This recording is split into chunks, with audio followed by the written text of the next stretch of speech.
Comment pouvons-nous être sûrs que les avions dans lesquels nous montons sont bien sécurisés et sans risque, sans défaillance et sans mauvaise pièce? Eh bien, c'est ce que nous allons voir dans cette vidéo sur les certifications aéronautiques et les différentes certifications qui nous assurent qu'un aéronef est donc sécurisé. On va également voir donc les normes. Enfin bref, on va détailler tout cela. Et c'est parti, on commence direct avec la vidéo.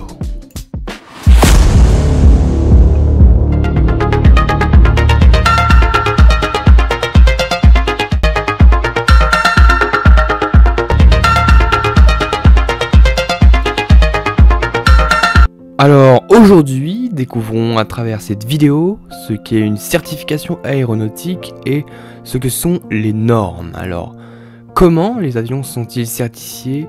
C'est également la question à laquelle nous allons répondre. Ainsi peut-être vous rassurer sur le fait de prendre l'avion, de vous rassurer sur le fait de savoir que les avions sont totalement sécurisés et certifiés. Et de vous enlever certaines potentielles questions sur les avions tout simplement. Et on commence direct donc par définir ce qu'est une certification aéronautique. Alors en gros, c'est une validation officielle qui est accordée par les autorités compétentes, à savoir donc l'EASA, qui est l'agence spatiale de l'Union Européenne pour la sécurité aérienne. On a également la FAA, qui est cette fois-ci donc l'agence pour les États-Unis. Également aussi la TCCA, donc celle pour le Canada.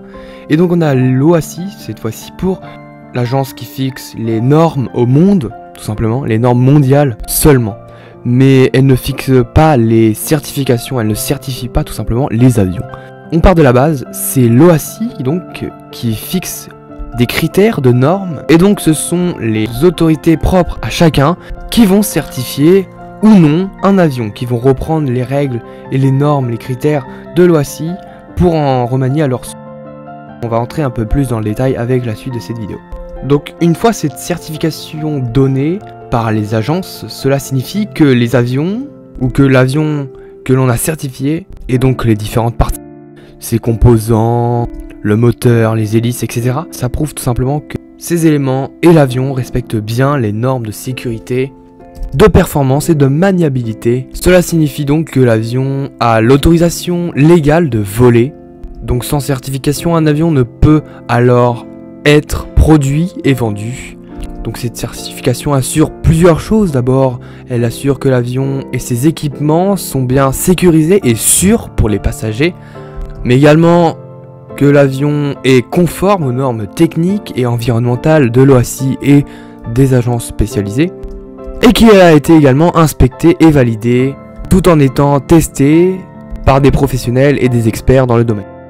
C'est simple, tout simplement, les certifications en disent beaucoup sur les avions. Ils sont tout précisément inspectés par les professionnels pour ainsi être certifiés. Alors, il y a deux choses qu'il faut retenir et à ne pas confondre. Ces deux choses sont les certifications donc et les normes. Alors, vous allez voir, c'est très simple en réalité à comprendre. Donc on va commencer par décrire un peu ce que sont les normes et donc les critères. Alors les normes et les critères sont donnés par l'OACI. Ce sont donc des normes mondiales qui sont donc reportées sur 19 annexes qui contiennent donc des normes précises concernant des caractéristiques et des critères précis contenant des règles de base pour certifier les avions. Ces annexes parlent de tout et sont donc indispensables pour pouvoir certifier un aéronef.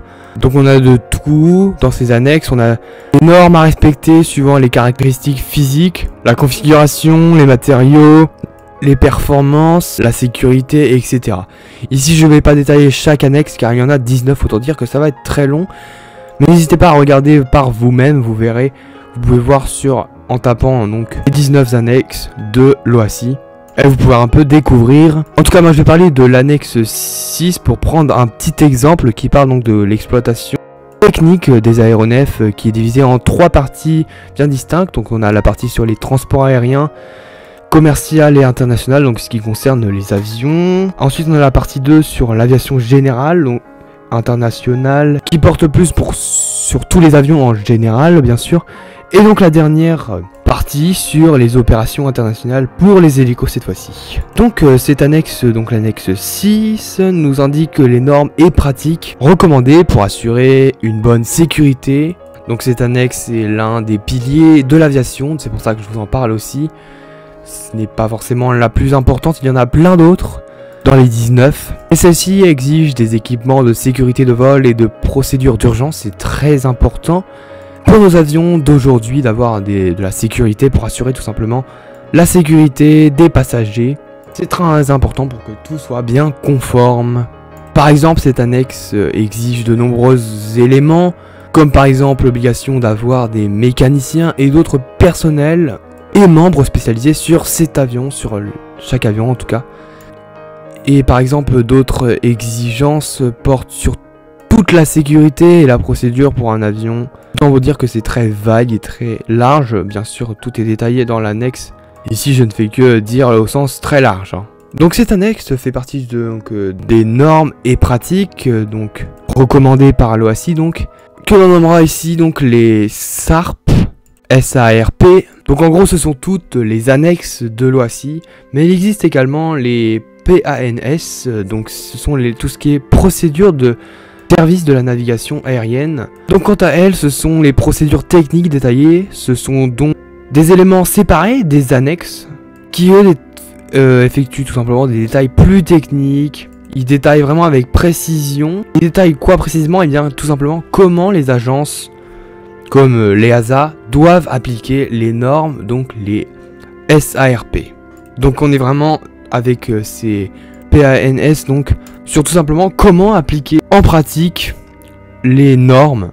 En gros c'est vraiment pour aider les différentes agences comme l'EASA à mieux pouvoir appliquer pour leur certification et bien tout simplement les normes. Vous allez comprendre un peu plus tard, même juste après, avec ce qu'on va détailler.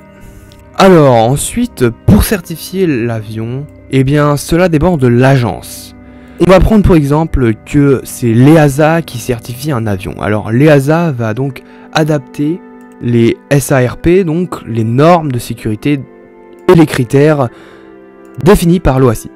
Alors donc si c'est l'EASA qui certifie un avion, alors l'EASA va donc adapter sa certification aux normes décrites par l'OACI, aux normes et aux critères spécifiques techniques. L'EASA va donc tout simplement adapter en fonction des normes et des spécificités techniques et juridiques de l'UE, tout en respectant les normes donc de l'OACI, donc les SARP.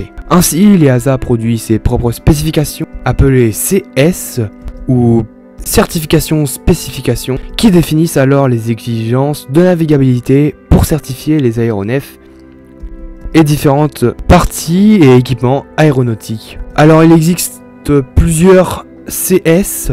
Donc on a le CS25 pour les gros avions de transport, le CS23 pour les avions légers, le CSE pour tout ce qui va être certification de moteur et le CSP pour tout ce qui va être des hélices. On en aura également bien d'autres ici, j'en mentionne que 4 les plus pertinents. C'est pareil pour les autres agences, par exemple avec l'agence américaine, donc la FAA. Une notation bien spécifique de leur certification est adoptée.